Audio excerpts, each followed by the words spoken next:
Welcome to Manorama horizon.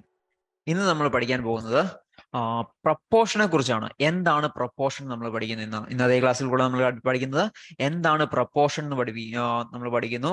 അതുപയോഗിച്ച് problems ചെയ്യാനും നമ്മൾ ഈ ക്ലാസ്സിലൂടെ പഠിക്കുന്നതാണ്. അപ്പൊ നമുക്ക് ക്ലാസ്സിലേക്ക് കടക്കാം. ഓക്കെ, നോക്കിയേ, ഇവിടെ എന്താ തന്നിരിക്കുന്നത്? ഇവിടെ 4 ചതുരങ്ങൾ തന്നിരിക്കുന്നു അല്ലേ 4 റെക്ടാങ്കിൾസ് അല്ലേ. 4 റെക്ടാങ്കിൾസിന്റെയും സൈഡും തന്നിട്ടുണ്ട് അല്ലേ. ശ്രദ്ധിച്ചേ, ഒന്നാമത്തെ റെക്ടാങ്കിളിന്റെ സൈഡ് 2 സെന്റിമീറ്റർ 3 സെന്റിമീറ്റർ, രണ്ടാമത്തെ 21 സെന്റിമീറ്റർ 14 സെന്റിമീറ്റർ, മൂന്നാമത്തെ 8 centimetre 12 centimetre, the last one 6 centimetre 8 centimetre. നമ്മൾ റേഷ്യോയെ കുറിച്ചൊക്കെ നമ്മൾ നേരത്തെ ക്ലാസ്സുകളിൽ നമ്മൾ പഠിച്ചിട്ടില്ലേ, എന്താണ് റേഷ്യോ എന്നൊക്കെ അല്ലേ. എങ്കിൽ ഇവിടെ നോക്കിയേ, ആദ്യത്തെ ഈ റെക്ടാങ്കിൾ കൺസിഡർ ചെയ്തേ. ഈ റെക്ടാങ്കിൾ കൺസിഡർ ചെയ്താൽ ഇതിന്റെ സൈഡ്സ് തമ്മിലുള്ള റേഷ്യോ എന്താണ്? ഇതിന്റെ സൈഡ്സ് തമ്മിലുള്ള റേഷ്യോ എത്രയാണ്? ഇവിടെ നമുക്ക് ഇതിന്റെ അകത്ത് എഴുതാം. ഇത് എത്രയാണ്?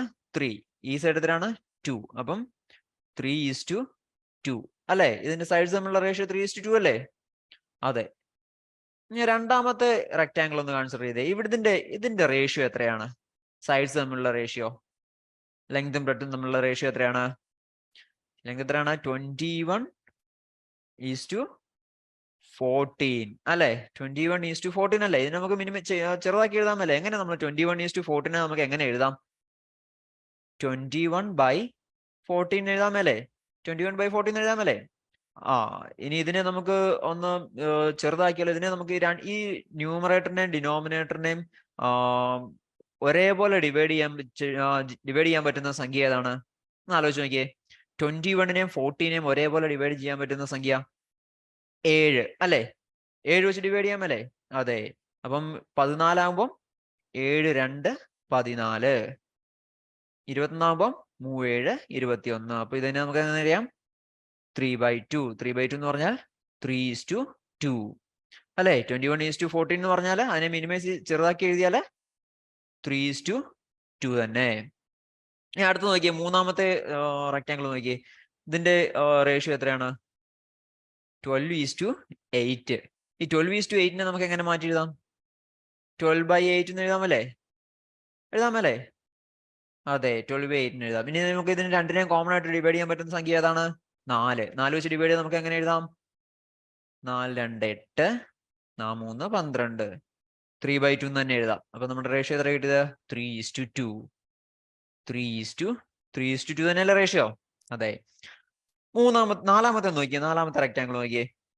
നാലാമത്തെ റെക്ടാങ്കിളിന്റെ സൈഡ്സ് തമ്മിലുള്ള റേഷ്യോ എത്രയാണ്? 6:8 അല്ലേ. അപ്പൊ ഈ 6:8നെ നമുക്ക് എങ്ങനെ ചെറുതാക്കാം? 6:8നെ നമുക്ക് 6/8 എന്ന് എഴുതാമല്ലേ. അതെ. ഇപ്പൊ ഇതിനെ നമുക്ക് എന്ത് വെച്ച് ഡിവൈഡ് ചെയ്യാം? 2 വെച്ച് ചെയ്യാൻ പറ്റുള്ളൂ അല്ലേ. 2 വെച്ച് 6നെ 2 വെച്ച് ഡിവൈഡ് ചെയ്താൽ എത്ര കിട്ടും? 3. 8നെ 2 വെച്ച് ഡിവൈഡ് ചെയ്താൽ 4. അപ്പം 3/4. ഇതിന്റെ റേഷ്യോ എത്ര കിട്ടിയത്? 3:4 അല്ലേ. 3:4. ഇനി ഇതിന്റെ റേഷ്യോ ഒക്കെ അല്ലേ ഈ എല്ലാ ചതുരങ്ങളുടെയും, ഈ 4 ചതുരങ്ങളുടെയും നീളവും വീതിയും തമ്മിലുള്ള റേഷ്യോ ഒന്ന് നോക്കിയേ. എന്താണ് ഇതിന്റെ പ്രത്യേകതകൾ? ആദ്യത്തെ 3 റെക്ടാങ്കിൾസിന്റെയും നീളവും വീതിയും തമ്മിലുള്ള റേഷ്യോ ഈക്വൽ ആണ് അല്ലെ. 3:2 തന്നെയാണ് അല്ലെ. ആണോ? അപ്പൊ നമുക്ക് എന്ത് പറയാം? ഈ ആദ്യത്തെ 3 റെക്ടാങ്കിൾസും ഒരേ അനുപാതത്തിലാണെന്ന് പറയാം. അതായത് ഒരേ പ്രപ്പോർഷനിലാണെന്ന് പറയാം അല്ലെ. കാര്യം അതിന്റെ മൂന്നിന്റെയും സൈഡ് തമ്മിലുള്ള റേഷ്യോ സെയിം ആണ്. അതുകൊണ്ട് തന്നെ, കാരണം ഇതിന്റെ 3 സൈഡ് തമ്മിലുള്ള റേഷ്യോ 3:2 ആണ്. അതുകൊണ്ട് തന്നെ ഇത് 3 ഒരേ പ്രപ്പോർഷനിലാണെന്ന് പറയാം അല്ലെ. അതെ. അതായത് കുറച്ചുകൂടെ ഒരു എക്സാമ്പിൾ ആയിട്ട് പറയുകയാണെങ്കിൽ, ഇപ്പൊ നമ്മളൊരു ഇമേജ് സൂം ചെയ്യുന്നത്, ഇമേജിന്റെ ഒരു ഭാഗം മാത്രമാണോ സൂം ആവുന്നത്? അല്ല, ആ ഇമേജ് മുഴുവനോടെയാണ് സൂം ആവുന്നത് അല്ലെ. അതായത് ഒരേ പ്രപ്പോർഷനിലാണ് അത് സൂം ആവുന്നതും അതുപോലെ തന്നെ സൂം ഔട്ട് ആവുന്നതും ഒരേ പ്രപ്പോർഷനിലാണെന്ന് പറയാം. ആ ഇമേജ് മുഴുവനോടെയാണ് സൂം ആവുന്നതും അതുപോലെ തന്നെ സൂം ഔട്ട് ആവുന്നതും ഒരേപോലെയാണ്. അതുകൊണ്ട് ഇങ്ങനെ വരുന്നതിനെയാണ് നമ്മൾ പ്രപ്പോർഷൻ എന്ന് പറയുന്നത്. അതായത് നമ്മുടെ റേഷ്യോ തമ്മിലുള്ള എന്താണ്? തമ്മിലുള്ള കമ്പാരിസനെയാണ് നമ്മൾ പ്രപ്പോർഷൻ എന്ന് പറയുന്നത്, അല്ലെ? Proportion is A comparison of ratio, അല്ലെ? അതെ. അപ്പൊ നമ്മൾ പ്രപ്പോർഷൻ എന്താണെന്നൊരു ഐഡിയ കിട്ടിയില്ലേ? മനസ്സിലായോ? അങ്ങനെ നമുക്ക് പ്രപ്പോർഷൻ എന്താണെന്നൊരു ഐഡിയ കിട്ടിയോ? എന്താണ് പ്രപ്പോർഷൻ എന്ന്? അതായത് നമ്മളിപ്പോ പറഞ്ഞതുപോലെ ഒരു ഇമേജ്, ആ ഇമേജ് സൂം ചെയ്യുമ്പോൾ എന്താ സംഭവിക്കുന്നത്? സൂം ചെയ്യുമ്പോൾ എല്ലാ ഭാഗങ്ങളും ഒരേപോലാണ് വലുതാകുന്നത്, അല്ലെ? അതേപോലെ എന്തോ ഒരു പ്രത്യേകത ഈ 3 ഇമേജസിനും ഇല്ലേ? ഒന്നാമത്തെ ഈ ഒരേ റേഷ്യോ കിട്ടിയ ഈ 3 ഇമേജസിനും ഇല്ലേ? ഇത് ഇത് ഇത് അതേപോലെ എന്തോ ഒരു പ്രത്യേകത നമുക്ക് ഈ 3 ഇമേജസ്, ഈ 3 റെക്ടാങ്കിൾസിന് നമുക്ക് കാണാൻ കഴിയും. അതിന് കാരണം, അതിന്റെ റീസൺ എന്താണ്? അതിന് കാരണം ഇവ 3ഉം പ്രപ്പോർഷണൽ ആയതുകൊണ്ടാണ്. മനസ്സിലായോ? അതായത് ഇവരുടെ നീളത്തിന്റെയും വീതിയുടെയും റേഷ്യോ എടുത്താൽ അത് ഈക്വൽ ആയിരിക്കും. മനസ്സിലായോ? ഇത് 3ഉം പ്രപ്പോർഷണൽ ആയതുകൊണ്ട് ഇതിന്റെ നീളത്തിന്റെയും വീതിയുടെയും റേഷ്യോ എടുത്താൽ അത് ഈക്വൽ ആയിരിക്കും. ഇതിന് നമുക്ക് എങ്ങനെ നമുക്ക് എഴുതാൻ പറ്റുന്നത്? ഇതിന് നമുക്ക് സാറിന് നമ്മൾ പ്രപ്പോർഷണൽ നമ്മൾ എഴുതുന്നത് എങ്ങനെയാണ്? 3:2 proportional to 21:14. ഇങ്ങനെയാണ് നമ്മൾ പ്രപ്പോർഷണാലിറ്റി നമ്മൾ എഴുതുന്നത്. മനസ്സിലായോ? അതായത് 3:2 എന്ന് പറയുന്ന ഈ റെക്ടാങ്കിളും രണ്ടാമത്തെ 21:14 എന്ന് പറയുന്ന ഈ റെക്ടാങ്കിളും ഒരേ പ്രപ്പോർഷണലാണ്. അതായത് ഇവരുടെ നീളത്തിന്റെയും വീതിയുടെയും റേഷ്യോ എടുത്താൽ അവ ഈക്വൽ ആയിരിക്കും. അതിനെ നമുക്ക് ഇങ്ങനെ എഴുതാം: 3:2 പ്രപ്പോർഷണൽ ടു 21:14. മനസ്സിലായോ? ഇതുപോലുള്ള റേഷ്യോസ് നമ്മുടെ റിയൽ ലൈഫിൽ നമ്മൾ ഒത്തിരി ഇടത്ത് ഉപയോഗിക്കുന്നുണ്ട്. അത് എവിടേക്കാണെന്ന് ആലോചിച്ച് നോക്കിയേ. ഇതുപോലുള്ള ഈ പ്രപ്പോർഷൻസ്, ഇതുപോലുള്ള പ്രപ്പോർഷനുകൾ നമ്മൾ റിയൽ ലൈഫിൽ എവിടേക്കായിരിക്കും ഉപയോഗിക്കുന്നത് എന്ന് ആലോചിച്ച് നോക്കി, എവിടേക്കായിരിക്കും ഉപയോഗിക്കുന്നതെന്ന്. ഒന്നാമത്തെ കാര്യം, നമ്മൾ കണ്ടിട്ടുണ്ട് സിമെന്റ് കൂട്ടുന്നത്. അതായത് നമുക്ക് ഓരോ കോൺക്രീറ്റ് ചെയ്യാൻ വേണ്ടി സിമെന്റ് മിക്സ്ചർ ഉണ്ടാക്കുന്നത്, അല്ലെ? സിമെന്റും മണലും കൂടെ കൂട്ടിയുള്ള മിക്സ്ചർ ഉണ്ടാക്കുന്നത്. അതില് ഇത്ര മണലിന് ഇത്ര സിമെന്റ്, ഇല്ലേ? അതൊരു പ്രപ്പോർഷണലാണ്. ആ ഒരു പ്രപ്പോർഷനാണ്. അതായത് മണലിൽ കൂടുന്തോറും ആനുപാതികമായിട്ട് സിമെന്റും കൂടണം. മനസ്സിലായോ? അതൊരു പ്രപ്പോർഷനിലാണ് പോയിക്കൊണ്ടിരിക്കുന്നത്. അതേപോലെ തന്നെ നമ്മൾ വേറൊരു സ്ഥലത്ത് നമ്മുടെ റിയൽ ലൈഫിൽ ഈ പ്രപ്പോർഷണൽ എവിടെയാന്ന് ചോദിച്ചാല്, നമ്മുടെ ടിവിയുടെ ഒക്കെ മോണിറ്റർ, ആ മോണിറ്റർ ചിലപ്പോൾ നമുക്കറിയാം 50 ഇഞ്ചിന്റെ ടി വി ഉണ്ട്, 35 ഇഞ്ചിന്റെ ടി വി ഉണ്ട്, അല്ലെ? ഈ ടിവിയുടെ എല്ലാം വലിപ്പം ഒരേ പ്രപ്പോർഷനാണ്. അതായത് ആ ടിവിയുടെ സ്ക്രീനിന്റെ സൈസ് 16:9 എന്ന് പറയുന്ന ഒരു റേഷ്യോയിലാണ്. അത് എത്ര വലുതായാലും എത്ര ചെറുതായാലും അതിന്റെ റേഷ്യോ എന്ന് പറയുന്നത് 16:9 ആണ്. അപ്പം ടി വി അത് പ്രപ്പോർഷണാലിറ്റിക്ക് ഒരു എക്സാമ്പിൾ ആണ്, നമ്മുടെ റിയൽ ലൈഫിൽ എക്സാമ്പിൾ ആണ്. ഓക്കെ, അത് ക്ലിയർ ആയോ? അതേപോലെ തന്നെ A4 പേപ്പർ, നമ്മൾ പേപ്പറുകൾ കണ്ടിട്ടില്ലേ? അതായത് A0 പേപ്പർ ഉണ്ട്, A1 പേപ്പർ ഉണ്ട്, A2 പേപ്പർ ഉണ്ട്, A3 പേപ്പർ ഉണ്ട്, A4 ഉണ്ട്, അല്ലെ? അതെ. അതായത് A0 പേപ്പറിന്റെ പകുതിയാണ് A1 പേപ്പർ, A1 പേപ്പറിന്റെ പകുതിയാണ് A2 പേപ്പർ, അതുപോലെ തന്നെ A2ന്റെ പകുതിയാണ് A3യുടെ പകുതിയാണ് A4. അപ്പൊ മനസ്സിലായാലും A4ന്റെ വലിപ്പം എന്തരാണെന്ന് ആലോചിച്ച് നോക്കി. നമ്മുടെ കയ്യിലിരിക്കുന്ന, നമ്മൾ സ്ഥിരം ഉപയോഗിക്കുന്ന A4 പേപ്പറും A0 പേപ്പറും തമ്മിലുള്ള വ്യത്യാസം ഒന്ന് ആലോചിച്ച് നോക്കി. A0 എന്ന് പറയുന്നത് ഒരു വലിയ സൈസ് പേപ്പറാണ്. അതിന്റെ പകുതിയാണ് A1 പേപ്പർ, അതിന്റെ പകുതിയാണ് A1 പേപ്പറിന്റെ പകുതിയാണ് A2 പേപ്പർ, A2 പേപ്പറിന്റെ പകുതിയാണ് A3 പേപ്പർ, A3 പേപ്പറിന്റെയും പകുതിയാണ് A4 പേപ്പർ. അപ്പൊ A0 പേപ്പറിന്റെ വലിപ്പം ഒന്ന് ആലോചിച്ച് നോക്കി, അല്ലെ? മനസ്സിലായല്ലോ എങ്ങനെയാണ് നമ്മൾ റിയൽ ലൈഫിൽ എവിടെയൊക്കെയാണ് നമ്മൾ പ്രപ്പോർഷൻസ് വന്നത് നമ്മൾ പഠിച്ചില്ലേ? അതായത് ഇവിടെ റെക്ടാങ്കിൾസ് ഒരേ അനുപാതത്തിലാണ് എന്ന് പറയുമ്പോൾ ഇവിടെയുള്ള പ്രത്യേകത എന്ന് പറയുന്നത്, ഒരു വശത്തിനെ ഏതോ ഒരു സംഖ്യ കൊണ്ട് ഗുണിച്ചാൽ നമുക്ക് അടുത്ത വശം കിട്ടണം. നമുക്ക് അത് കിട്ടുന്നുണ്ടോ എന്ന് നോക്കാം. ഫസ്റ്റ് റെക്ടാങ്കിൾ നമുക്ക് കൺസിഡർ ചെയ്യാം. ഫസ്റ്റ് റെക്ടാങ്കിൾ, അതിന്റെ ലെങ്ത് എത്രയാണ്? ഫസ്റ്റ് റെക്ടാങ്കിൾ ലെങ്ത് എത്രയാണ്? 3 സെന്റിമീറ്റർ, അല്ലെ? 3 സെന്റിമീറ്റർ. ഓക്കെ, ഇനി നമുക്ക് അതിന്റെ ബ്രെഡ്ത്ത് കണ്ടുപിടിക്കാൻ ഈ 3യെ 2/3 കൊണ്ടൊന്ന് മൾട്ടിപ്ലൈ ചെയ്തേ. ഈ 3യെ 2/3 കൊണ്ട് മൾട്ടിപ്ലൈ നമുക്ക് ബ്രെഡ്ത്ത് കിട്ടുമല്ലേ? നോക്കിയേ, അത് കറക്റ്റ് ആണെന്ന് നോക്കിയേ. ഇതും ക്യാൻസൽ ആയി പോയി, 2 സെന്റിമീറ്റർ എന്ന് കിട്ടി. 2 സെന്റിമീറ്റർ തന്നെ അല്ലേ? അതെ. അതേപോലെ ഇനി സെക്കൻഡ് റെക്ടാങ്കിൾ ഒന്ന് കൺസിഡർ ചെയ്തേ. ഇതിന്റെ ലെങ്ത് എത്രയാണ്? 21 സെന്റിമീറ്റർ. അങ്ങനെയാണ് ഇതിന്റെ ബ്രെഡ്ത്ത് എത്രയാണ്? 21നെ 2/3 കൊണ്ടൊന്ന് മൾട്ടിപ്ലൈ ചെയ്തേ. എത്രയാ നോക്കിയേ? 3യും 21ഉം ക്യാൻസൽ ആയി പോയി. 7 into 2 14 സെന്റിമീറ്റർ. 14 സെന്റിമീറ്റർ അല്ലേ? അതെ. ഇനി തേർഡ് റെക്ടാങ്കിൾ ഒന്ന് കൺസിഡർ ചെയ്തേ. അതിന്റെ ലെങ്ത് എത്രയാണ്? 12 സെന്റിമീറ്റർ. അങ്ങനെയാണെങ്കിൽ ബ്രെഡ്ത്ത് എത്രയാവും? 12 into 2/3. ഇവിടെ എത്രയാ? 3യും 12ഉം കൂടെ ക്യാൻസൽ ചെയ്താല് എത്രയാണ്? 4. നോക്കി കിട്ടുന്നത് എത്രയാ? 4 into 2 8 സെന്റിമീറ്റർ. ഇവിടെ 8 സെന്റിമീറ്റർ തന്നെ അല്ലേ? അതെ. മനസ്സിലായല്ലോ? അതായത് ഈ ചതുരങ്ങളെ എല്ലാം, അതായത് നമ്മളിപ്പോ നോക്കണ്ട ഈ 3 ഒരേ അനുപാതത്തിലുള്ള, അതായത് ഒരേ പ്രപ്പോർഷനുള്ള ഈ 3 റെക്ടാങ്കിൾസിനെ ഇതിന്റെ നീളത്തിനെ 2/3 കൊണ്ട് മൾട്ടിപ്ലൈ ചെയ്താല് നമുക്ക് എന്ത് കിട്ടും? വീതി കിട്ടും, ബ്രെഡ്ത്ത് കിട്ടും അല്ലെ? അതുകൊണ്ടാണ് ഇവയെല്ലാം പ്രപ്പോർഷണൽ ആയത്. മനസ്സിലായോ? അതായത് ഈ തന്നിരിക്കുന്ന ഈ 3 റെക്ടാങ്കിൾസിന്റെ നീളത്തിനെ നമ്മൾ 2/3 കൊണ്ട് ഗുണിച്ചാല് നമുക്ക് അതിന്റെ വീതി കിട്ടും. അതുകൊണ്ടാണ് ഇത് എന്തായത്? പ്രപ്പോർഷണൽ ആയത്. മനസ്സിലായോ? അതേപോലെ ഈ നാലാമത്തെ റെക്ടാങ്കിൾ നോക്കിയേ. അതിവിടെ കറക്റ്റ് പ്രപ്പോർഷണൽ ആണോ? ആ നാലാമത്തെ റെക്ടാങ്കിളിന്റെ നീളം എത്രയാണ്? ഫോർത്ത് റെക്ടാങ്കിളിൽ നോക്കിയേ. ഫോർത്ത് റെക്ടാങ്കിൾ അതിന്റെ നീളം എത്രയാണ്? ലെങ്ത് എത്രയാണ്? 6 സെന്റിമീറ്റർ അല്ലെ? അങ്ങനെയാണെങ്കിൽ അതിന്റെ ബ്രെഡ്ത്ത് എത്രയായിരിക്കും? ഈ പറഞ്ഞ രീതി നടക്കുവോ? 6 into 2/3 നോക്കിയേ. 3യും 6ഉം ക്യാൻസൽ ആയി പോയി. 2 = 4 സെന്റിമീറ്റർ ആണോ അതിന്റെ ബ്രെഡ്ത്ത് വന്നേക്കുന്നത്? അല്ല, ഇവിടെ വന്നേക്കുന്നത് 8 സെന്റിമീറ്റർ ആണ്. അതുകൊണ്ട് ഇത് പ്രപ്പോർഷണൽ അല്ല. മനസ്സിലായില്ലേ? ഇവിടെ നമുക്ക് ബ്രെഡ്ത്ത് കിട്ടിയേക്കുന്നത് 8 സെന്റിമീറ്റർ ആണ്. പക്ഷെ നമ്മൾ കാൽക്കുലേറ്റ് ചെയ്തപ്പോൾ കിട്ടിയത് എത്രയാണ്? 4 സെന്റിമീറ്റർ ആണ്. 2/3 കൊണ്ട് കാൽക്കുലേറ്റ് ചെയ്താൽ കിട്ടുന്നതല്ലേ? അതെ. അപ്പൊ ഇവിടെ നമുക്ക് അത് കറക്റ്റ് അല്ല എന്ന് കണ്ടു.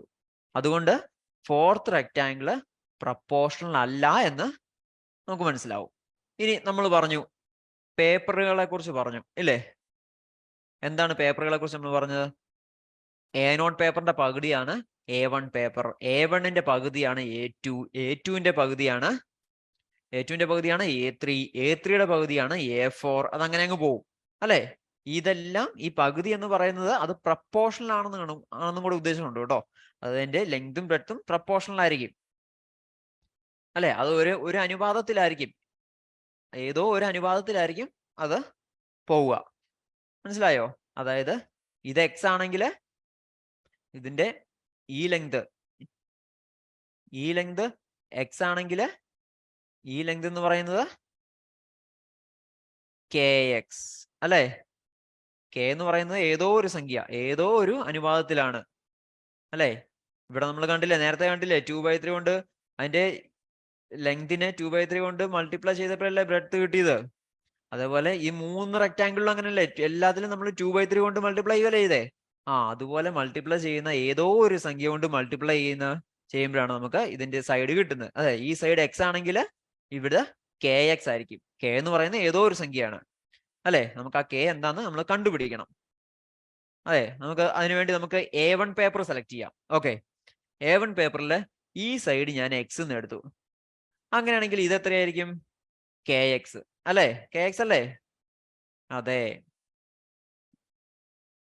ഇവിടെ നമുക്ക് ഈ സൈഡ് x ആണെങ്കിൽ ഈ നീളം കൂടിയ സൈഡ് എന്ന് പറയുന്നത് kx ആയിരിക്കും അല്ലെ? അതെ അല്ലെ? ഇവിടെ സംശയമൊന്നുമില്ലല്ലോ. അതെ. ഇനി നമുക്ക് ഇവിടെ എന്താ കണ്ടുപിടിക്കണ്ടേ? k എന്താണെന്നാണ് നമുക്ക് കണ്ടുപിടിക്കണ്ടേ. k ആണ് നമുക്ക് കണ്ടുപിടിക്കണ്ടേ.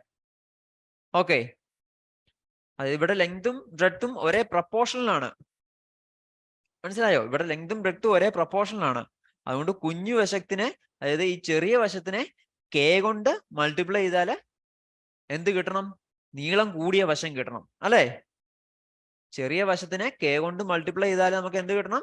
നീളം കൂടിയ വശം കിട്ടണം. അതായത് ഇത് x ആണെങ്കിൽ ഇത് kx ആയിരിക്കും. ഓക്കെ, അങ്ങനെയാണെങ്കിൽ ഇവിടെ നോക്കിയേ, ഈ A1ന്റെ പകുതിയാണ് A2 അല്ലെ? A1ന്റെ പകുതിയാണ് A2 എന്നല്ല പറഞ്ഞേക്കുന്നത്. അപ്പം അതിന്റെ ചെറിയ വശം സെയിം ആയിരിക്കും, ചെറിയ വശം x ആയി. അങ്ങനെയാണെങ്കിൽ ഇവിടം തൊട്ട് ഇവിടം വരെയുള്ള ഈ ലെങ്ത് എത്രയായിരിക്കും? ഈ ഫുൾ ലെങ്ത് എത്രയാണ്? ഈ ഫുൾ ലെങ്ത് kx ആണ് അല്ലെ? ആ ചെറിയ വശത്തിനെ k കൊണ്ട് മൾട്ടിപ്ലൈ ചെയ്യുമ്പോൾ നമുക്ക് കിട്ടുന്നതാണ് നീളം കൂടിയ വശം. അപ്പൊ ഇത് ഫുൾ ആയിട്ട് kx ആണ്. അപ്പം ഈ A2 എന്ന് പറയുന്നത് ഈ ഒരൊറ്റ പീസാണ്. ഇവിടെ 2 A2 പേപ്പർ ആണ് ഞാൻ കാണിച്ചിരിക്കുന്നത്. ഇതിന്റെ ഈ ഒരൊറ്റ പീസാണ് ഒരു A2 പേപ്പർ എന്ന് പറയുന്നത്. അപ്പൊ ഈ ഒരു A2 പേപ്പർ കൺസിഡർ ചെയ്താൽ അതിന്റെ നീളം കുറഞ്ഞ വശം x ആണ്. അങ്ങനെയാണെങ്കിൽ നീളം കൂടിയ വശം എത്രയാണ്? ഇതിന്റെ പകുതിയല്ലേ, 1/2 kx. അപ്പൊ ഇതെത്രയാണ്? ഇതും 1/2 kx ആണ് അല്ലേ? അതെ. ആണോ? അതെ. അങ്ങനെയാണെങ്കിൽ ഈ A2 പേപ്പർ കൺസിഡർ ചെയ്താൽ 1/2 kx ഇൻറ്റു k എന്ന് പറയുന്നത് എന്താണ് കിട്ടേണ്ടത്? x അല്ലേ കിട്ടണ്ടേ? അതായത് നീളം കുറഞ്ഞ വശത്തിനെ ഏതോ ഒരു സംഖ്യ കൊണ്ട് മൾട്ടിപ്ലൈ ചെയ്താൽ നമുക്ക് നീളം കൂടിയ വശം കിട്ടണം. ഇവിടെ ഞാൻ മൾട്ടിപ്ലൈ ചെയ്യുന്ന സംഖ്യ k എന്നാണ്. അപ്പൊ 1/2 kx ഇൻറ്റു k എന്ന് പറയുന്നത് x ആയിരിക്കണം അല്ലേ? അല്ലേ? ഇവിടുത്തെ ഇതേ രീതി തന്നെ ഇവിടെ 1/2 ഇത് 1/2 kx ആണ്.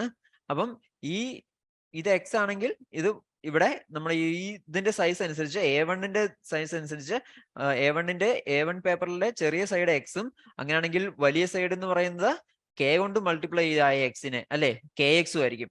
അതേപോലെ തന്നെ ഈ A2 പേപ്പറിലെ ചെറിയ സൈഡ് എക്സ് ആണെങ്കിൽ ഇവിടെ വലിയ സൈഡ് എന്ന് പറയുന്നത് 1/2 kx ആണ്. അതായത് ഈ kx അല്ലെ? അതായത് 1/2 kx ഇൻറ്റു k എന്ന് പറയുന്നതായിരിക്കും x അല്ലേ? അതിന് നമുക്കൊന്ന് അകത്തേക്ക് മൾട്ടിപ്ലൈ ചെയ്യാം.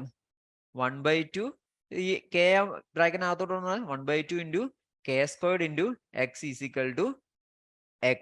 ഇവിടെ എക്സും ക്യാൻസൽ ആയിപ്പോയി. നമുക്ക് ഇവിടെ k ആണ് കണ്ടുപിടിക്കേണ്ടത് അല്ലേ? അതെ. അപ്പൊ 1/2 k² എന്ന് പറഞ്ഞാല് 1 അല്ലേ? അപ്പം k² എത്രയാവും? ഈ 2നെ ഞാൻ ഇപ്പുറത്തേക്ക് കൊണ്ടുവന്നു. k² is equal to 2. therefore k എത്രയാണ്? √2. k² 2 ആണെങ്കിൽ k എത്രയാണ്? √2 അല്ലേ? അതെ. അതായത് ഈ A4 ഈ പേപ്പറിന്റെ സൈസിൽ എത്രയാണോ അതിന്റെ വീതി, അതിന്റെ ആ വീതിയെ √2 കൊണ്ട് ഗുണിച്ചാൽ കിട്ടുന്നതാണ് നമുക്ക് അതിന്റെ നീളം എന്ന് പറയുന്നത്. മനസ്സിലായോ? ഇപ്പം ഫോർ എക്സാമ്പിൾ വീതി 2 സെന്റിമീറ്റർ ആണെങ്കിൽ അതിന്റെ നീളം എന്തായിരിക്കും? നീളം ഈ 2നെ √2 കൊണ്ട് മൾട്ടിപ്ലൈ ചെയ്താൽ കിട്ടുന്നതാണ് അതിന്റെ നീളം. അതായത് 2√2 സെന്റിമീറ്റർ ആയിരിക്കും അതിന്റെ നീളം. അതായത് പേപ്പറുകളിൽ നമ്മൾ സാധാരണ ഉപയോഗിക്കുന്ന പേപ്പറിന്റെ സൈസുകളിൽ എത്രയാണോ അതിന്റെ വീതി, അതിനെ √2 കൊണ്ട് ഗുണിച്ചിട്ടാണ് അതിന്റെ നീളം നമ്മൾ കണ്ടുപിടിക്കുന്നത്. മനസ്സിലായോ? ഇത് ക്ലിയർ ആയോ? അതായത് സാധാരണ നമ്മൾ ഉപയോഗിക്കുന്ന പേപ്പറുകളിൽ അതിന്റെ നീളം എത്രയാണ്, അതിന്റെ വീതി എത്രയാണോ അതിനെ √2 കൊണ്ട് മൾട്ടിപ്ലൈ ചെയ്താൽ കിട്ടുന്നതാണ് അതിന്റെ നീളം എന്ന് പറയുന്നത്. ക്ലിയർ ആയില്ലേ? ഓക്കെ. ഇനി നമുക്ക് 2 ക്വസ്റ്റ്യൻ ചെയ്താലോ? നമുക്ക് 2 ക്വസ്റ്റ്യനിലേക്ക് പോവാം. ഓക്കെ. ഈ ക്വസ്റ്റ്യൻ ഒന്ന് വായിച്ചു നോക്കിയേ. A person invest 10,000 rupees and 15,000 rupees in 2 different schemes. After 1 year, he got 900 rupees as interest for the first amount and 1,200 rupees as interest for the second amount. അതായത് ഒരാള് 2 സ്കീമുകളിലായി ഒന്നാമത്തെ സ്കീമിൽ 10,000 രൂപയും രണ്ടാമത്തെ സ്കീമിൽ 15,000 രൂപയും ഇൻവെസ്റ്റ് ചെയ്യുന്നു. 1 വർഷത്തിന് ശേഷം ഒന്നാമത്തെ സ്കീമിൽ നിന്ന് അയാൾക്ക് 900 രൂപ ഇൻട്രസ്റ്റും രണ്ടാമത്തെ സ്കീമിൽ നിന്ന് അയാൾക്ക് 1,200 രൂപ ഇൻട്രസ്റ്റ് കിട്ടുന്നു. അങ്ങനെയാണെങ്കിൽ ക്വസ്റ്റ്യൻ ഒന്ന് വായിച്ചു നോക്കിയേ. Are the interest proportional to investment? ഇൻട്രസ്റ്റും ഇൻവെസ്റ്റ്മെന്റും പ്രൊപ്പോർഷണൽ ആണോ എന്നാണ് ചോദിക്കുന്നത്. ആണോ? നോക്കിയേ, ഒന്നാമത്തെ ക്വസ്റ്റ്യൻ നമുക്ക് ചെയ്യാൻ നോക്കി. Are the interest proportional to the investment? ആണോ? നമുക്ക് ആദ്യമേ റേഷ്യോ ഓഫ് ഇൻട്രസ്റ്റ് നമുക്ക് കണ്ടുപിടിക്കാം. ഓക്കെ, എന്താ ചോദിച്ചിരിക്കുന്നത്? ഇൻട്രസ്റ്റും ഇൻവെസ്റ്റ്മെന്റും പ്രൊപ്പോർഷണൽ ആണോ എന്ന്. അപ്പൊ നമുക്ക് ആദ്യമേ റേഷ്യോ ഓഫ് ഇൻട്രസ്റ്റ് നോക്കാം. നമുക്ക് ആദ്യത്തെ സ്കീമിലെ ഇൻട്രസ്റ്റ് എത്രയാണ്? 900 ഈസ് ടു സെക്കൻഡ് സ്കീമിലെ ഇൻട്രസ്റ്റ് എത്രയാണ്? 1200 അല്ലെ? അതെ, ഇതിന് നമുക്ക് എങ്ങനെ എഴുതാം? 900 ഡിവൈഡ് ബൈ 1200. ഇവിടെ 0യും 0യും ക്യാൻസൽ ആയി പോകുന്നു. ബാക്കി എന്തുണ്ട്? 9ഉം 12ഉം. നമുക്ക് എന്ത് വെച്ച് ക്യാൻസൽ ചെയ്യാം? 3 വെച്ച് ചെയ്യാം അല്ലേ? 3 വെച്ച് ചെയ്യാം. അപ്പം 3 3s are 9, 3 4s are 12. അപ്പൊ ഇതെന്തായി? 3/4. അതായത് 3:4. ഇൻട്രസ്റ്റിന്റെ റേഷ്യോ എന്താണ്? 3:4. ഇനി ഇൻവെസ്റ്റ്മെന്റിന്റെ റേഷ്യോ നമുക്ക് നോക്കിയാലോ? നോക്കാം. Ratio of investment. ആദ്യത്തെ സ്കീമിൽ എത്രയാണ് ഇൻവെസ്റ്റ് ചെയ്തത്? 10,000. രണ്ടാമത്തെ സ്കീമിലോ 15,000. ഇതിന് നമുക്ക് എങ്ങനെ എഴുതാം? 10,000 ബൈ 15,000 നമുക്ക് എഴുതാം. 0യും 0യും 0യും ക്യാൻസൽ ആയി പോയി. ബാക്കിയെല്ലാം 10/15. ഇതിനെ നമുക്ക് എന്ത് വെച്ചും നമുക്ക് ചെയ്യാം? 5 വെച്ച് ചെയ്യാമല്ലേ? 5 2 10, 3 5 15. ഇതിന് നമുക്ക് എന്താ? 2/3. അതായത് 2:3. ഇൻവെസ്റ്റ്മെന്റ് ഇൻട്രസ്റ്റിന്റെ റേഷ്യോ എത്രയാണ്? 3:4. ഇൻവെസ്റ്റ്മെന്റിന്റെ റേഷ്യോ എന്താണ്? 2:3. ഇത് തമ്മിൽ പ്രൊപ്പോർഷണൽ ആണോ? അല്ല. കാര്യം എന്താ? അത് രണ്ടും ഈക്വൽ അല്ല. അതുകൊണ്ട് ഇൻട്രസ്റ്റും ഇൻവെസ്റ്റ്മെന്റും പ്രൊപ്പോർഷണൽ അല്ല. മനസ്സിലായോ? ഓക്കെ, ഇനി നമുക്ക് അതിന്റെ സെക്കൻഡ് ക്വസ്റ്റ്യൻ എന്താന്ന് നോക്കിയേ. അപ്പം ഒന്നാമത്തെ ക്വസ്റ്റ്യൻ നമ്മൾ ചെയ്തു. ഇനി സെക്കൻഡ് ക്വസ്റ്റ്യൻ എന്താണ്? What is the ratio of the interest to the amount invested in the first scheme? What about the second? What is the ratio of the interest to the amount invested in the first scheme? What about the second എന്ന് പറഞ്ഞാൽ എന്താണ്? ഈ ഇൻട്രസ്റ്റും amount ഇൻവെസ്റ്റഡും ആദ്യത്തെ സ്കീമില് നമുക്ക് കിട്ടിയ ഇൻട്രസ്റ്റും അതിൽ invest ചെയ്ത എമൗണ്ടും തമ്മിലുള്ള റേഷ്യോ കണ്ടുപിടിക്കാനാ പറഞ്ഞിരിക്കുന്നത് അല്ലേ? അതെ. അപ്പൊ നമുക്ക് അടുത്തൊരു പേജിലേക്ക് പോകാം. അവിടെ നമുക്ക് ചെയ്യാം. ഫസ്റ്റ് സ്കീമിലെ നമ്മുടെ എന്താണ് കണ്ടുപിടിക്കുന്നത്? റേഷ്യോ ഓഫ് ഇൻട്രസ്റ്റും എമൗണ്ട് ഇൻവെസ്റ്റഡും ആണ്. അപ്പം ഫസ്റ്റ് സ്കീമിലെ ഇൻട്രസ്റ്റ് എത്രയാണ് നമുക്ക് കിട്ടിയത്? 900 അല്ലേ? അതെ. അപ്പം 900 is to ratio of interest എന്ന് പറഞ്ഞാല് 900 ഈസ് ടു ഇൻവെസ്റ്റ്മെന്റ് എമൗണ്ട് എത്രയാണ്? 10,000 rupees അല്ലെ? 10,000. 900 ഈസ് ടു 10,000. ഇത് നമുക്ക് എങ്ങനെ എഴുതാം? 900 ബൈ 10,000 എഴുതാം. 0 ക്യാൻസൽ ആയി പോവും. ബാക്കി എത്രയാണ്? 9/100. അതായത് 9/100 എന്ന് പറയുന്നത് എന്താണ്? 9:100. ഇതാണ് റേഷ്യോ. ഫസ്റ്റ് സ്കീമിലെ ഇൻട്രസ്റ്റും ഇൻവെസ്റ്റ്മെന്റ് എമൗണ്ടും തമ്മിലുള്ള റേഷ്യോ ആണ് 9:100. ഇനി സെക്കൻഡ് സ്കീമിന്റെ നമുക്ക് നോക്കാം. സെക്കൻഡ് സ്കീമിൽ നോക്കിയേ, എത്രയാണ് ഇൻട്രസ്റ്റ്? 1,200 rupees അല്ലെങ്കിൽ 1,200 rupees. ഇൻവെസ്റ്റ്മെന്റ് എമൗണ്ട് എത്രയാണ്? 15,000 rupees അല്ലേ? അതെ. അപ്പൊ നമുക്ക് എത്ര കിട്ടിയത്? ഇത് തമ്മിലുള്ള റേഷ്യോ എത്രയാണ്? 1,200 ഈസ് ടു 15,000 rupees. അതായത് 1,200 ഡിവൈഡഡ് ബൈ 15,000 നമുക്ക് എഴുതാം. 0 ക്യാൻസൽ ആവും. ബാക്കി എത്രയാണ്? 12/150 അല്ലേ?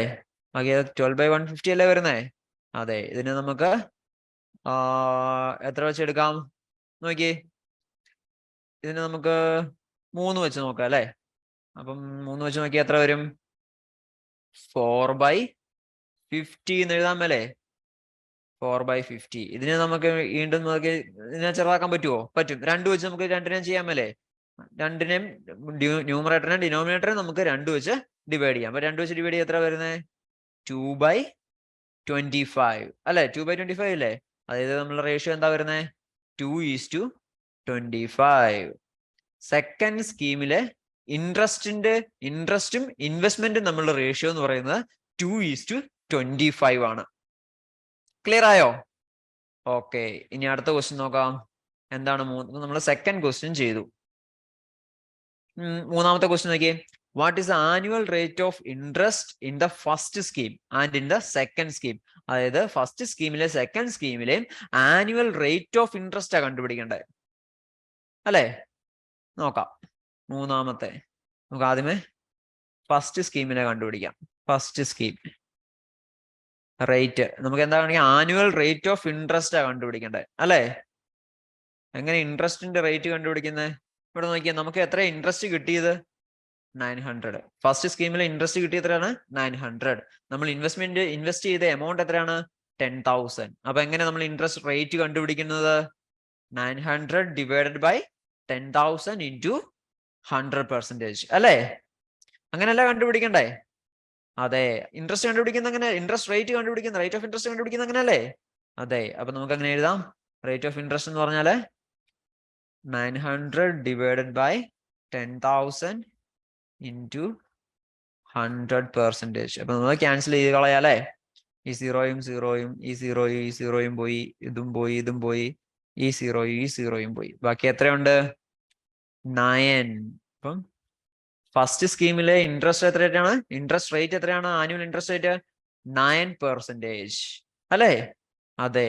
ഇനി നമുക്ക് സെക്കൻഡ് സ്കീമിലെ റേറ്റ് ഓഫ് ഇൻട്രസ്റ്റ് എത്രയാണ്? സെക്കൻഡ് സ്കീമിൽ നമുക്ക് കിട്ടിയ ഇൻട്രസ്റ്റ് എത്രയാണ്? 1,200 rupees. നമ്മൾ ഇൻവെസ്റ്റ് ചെയ്ത എമൗണ്ട് എത്രയാണ്?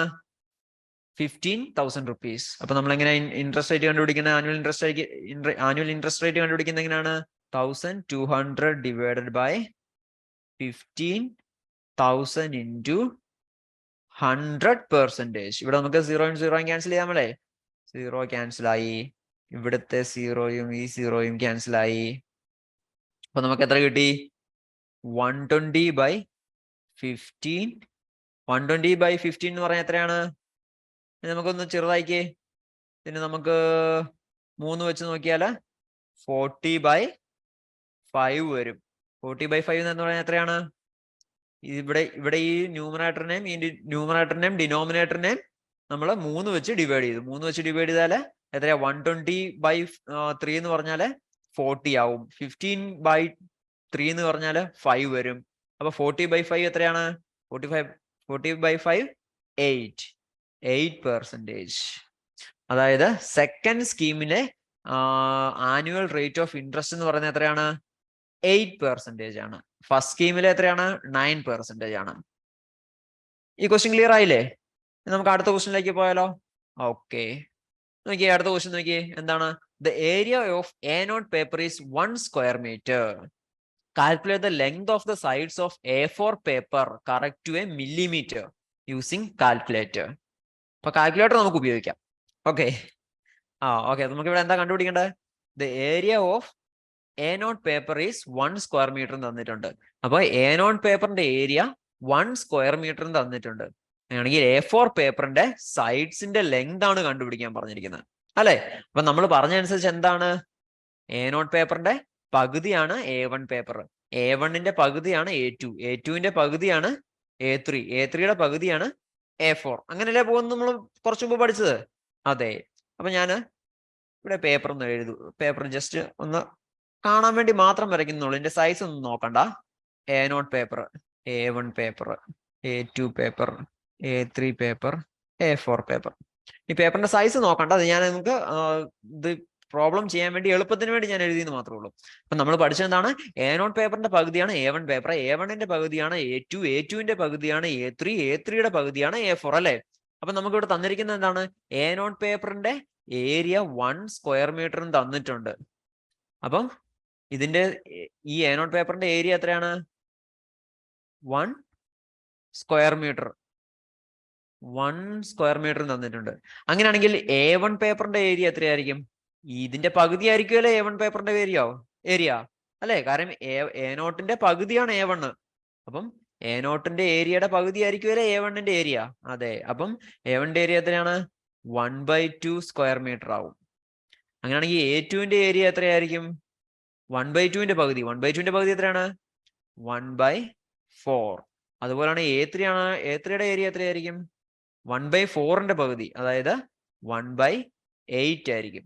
അങ്ങനെയാണെങ്കിൽ A4ന്റെ ഏരിയ എത്രയായിരിക്കും? A4 സൈസ് പേപ്പറിന്റെ ഏരിയ എത്രയായിരിക്കും? ഈ തന്നിരിക്കുന്ന അനുസരിച്ച് A3യുടെ പകുതി അല്ലെ? 1/8ന്റെ പകുതി. 1/8ന്റെ പകുതി എത്രയാണ്? 1/16 സ്ക്വയർ മീറ്റർ അല്ലേ? അതെ, അപ്പം ഏരിയ ഓഫ് A4 പേപ്പർ എന്ന് പറഞ്ഞാല് 1/16 സ്ക്വയർ മീറ്റർ അല്ലേ? പിന്നെ നമ്മൾ വേറെന്താണ് ഈ പഠിച്ചത്? ഈ പേപ്പറിന്റെ കാര്യത്തിൽ നമ്മൾ വേറെന്തോ പഠിച്ചല്ലോ. നീളം കുറഞ്ഞ വശത്തിനെ √2 കൊണ്ട് മൾട്ടിപ്ലൈ ചെയ്താല് നമുക്ക് നീളം കൂടിയ വശം കിട്ടുമെന്ന് അല്ലേ? ഇതൊരു പേപ്പർ, ഫോർ എക്സാമ്പിൾ ഇതൊരു പേപ്പറാന്ന് വിചാരിച്ചു. ഇതിന്റെ നീളം കുറഞ്ഞ വശം ഇത് x ആണെങ്കിൽ ഇത് എത്രയായിരിക്കും? ഈ നീളം കൂടിയ വശം എത്രയായിരിക്കും? √2x ആയിരിക്കും അല്ലേ? അങ്ങനെ നമ്മൾ പഠിച്ചല്ലേ? അതെ, ഇതൊരു A4 പേപ്പർ ആണെങ്കിൽ അതിന്റെ നീളം കുറഞ്ഞ വശം x ആണെങ്കിൽ നീളം കൂടിയ വശം √2x ആയിരിക്കും. മനസ്സിലായില്ലേ? ഇവിടെ നമുക്ക് വേറെന്താ അറിയാം? A4 പേപ്പറിന്റെ ഏരിയ 1/16 മീറ്റർ സ്ക്വയർ നമുക്ക് ഉണ്ട് താനും. അപ്പം ഈ ഒരു പേപ്പർ കൺസിഡർ ചെയ്തേ. ഇതിന്റെ നീളം കുറഞ്ഞ വശം എക്സും, അങ്ങനെ നീളം കുറഞ്ഞ വശം x ആണെങ്കിൽ നീളം കൂടിയ വശം എന്തായിരിക്കും? √2x ആണ് അല്ലേ? അപ്പൊ ഇതിന്റെ ഏരിയ എത്രയാണ് നമുക്ക് കിട്ടിയേക്കുന്നത്? ഏരിയ 1/16 മീറ്റർ സ്ക്വയർ എന്നും കിട്ടിയിട്ടുണ്ട്. അതായത് സാറിന് ഒരു റെക്ടാംഗിളിന്റെ ഏരിയ എങ്ങനെ കണ്ടുപിടിക്കേണ്ടത്? Length into breadth. അപ്പൊ അല്ലേ ഇവിടെ x ഇൻറ്റു √2x എന്ന് പറയുന്നതല്ലേ 1/16 എന്ന് പറയുന്നത് അല്ലേ? നീളം കുറഞ്ഞ വശം എക്സും നീളം കൂടിയ വശം √2x ആയിരിക്കും നമ്മൾ പഠിച്ചു. അതിന്റെ ഏരിയ നമുക്ക് തന്നിട്ടുണ്ട് 1/16. അപ്പം x ഇൻറ്റു √2x എന്ന് പറയുന്നതാണ് 1/16. അതായത് √2x² എന്ന് പറയുന്നതാണ് 1/16. നമുക്ക് അതിന്റെ x അല്ലേ കണ്ടുപിടിക്കണ്ടേ? അതെ, അപ്പം √2x² എന്ന് പറയുന്നത് 1/16 ആണ്. അങ്ങനെയാണെങ്കിൽ x² എന്താണ്? 1/16. √2x² എന്ന് പറഞ്ഞാൽ 1/16 ആണ്. അങ്ങനെ x² എന്ന് പറഞ്ഞാല് 1/16 √2 അല്ലെ? 1/16 √2 അല്ലേ?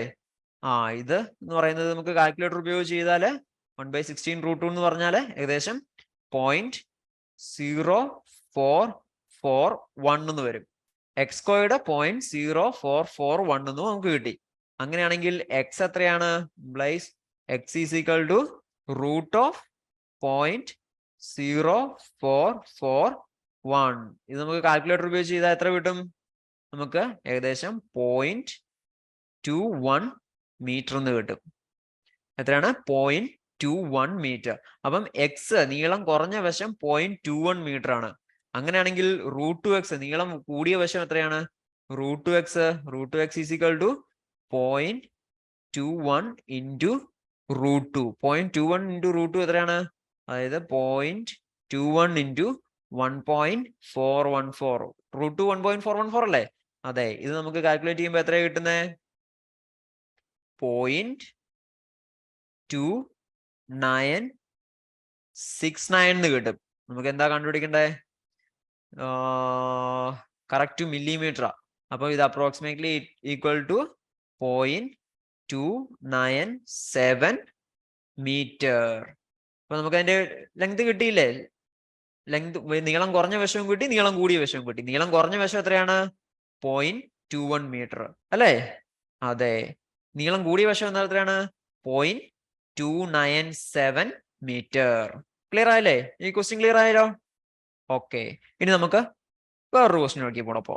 In calcium carbonate the mass of calcium, carbon and oxygen are in the ratio 10:3:12. അതായത് കാൽഷ്യം കാർബണേറ്റില് കാൽഷ്യവും കാർബണും ഓക്സിജനും തമ്മിലുള്ള റേഷ്യോ എന്ന് പറയുന്നത് 10:3:12 ആണ്. ക്ലിയർ ആയല്ലോ? അതായത് ഇത് മൂന്നും തമ്മിലുള്ള റേഷ്യോ 10:3:12 ആയാൽ മാത്രമേ അത് കാൽഷ്യം കാർബണേറ്റ് ആവുള്ളൂ. ഇനി അടുത്ത ക്വസ്റ്റ്യൻ നോക്കി, അതിന്റെ ബാക്കി ക്വസ്റ്റ്യൻ നോക്കിയേ. When 150 grams of a compound was analysed, അതായത് ഒരു 150 ഗ്രാം കോമ്പൗണ്ട് അനലൈസ് ചെയ്തപ്പോൾ എന്താണ് കിട്ടിയത്? It was found to contain 60 grams of calcium. അപ്പൊ എത്രയാണ് നമുക്ക് അനലൈസ് ചെയ്തപ്പോ നമുക്ക് കിട്ടിയ എത്രയാണ്? കാൽഷ്യം എത്ര ഗ്രാമാണ് കിട്ടിയത്? 60 gram. 60 grams of calcium, 20 grams of carbon. Carbon എത്ര കിട്ടിയത്? Carbon 20 gram. പിന്നെ എത്ര കിട്ടിയത്? ഓക്സിജൻ എത്രയാണ് കിട്ടിയത്? 70 gram. ഓക്സിജൻ എത്രയാണ്? 70 gram.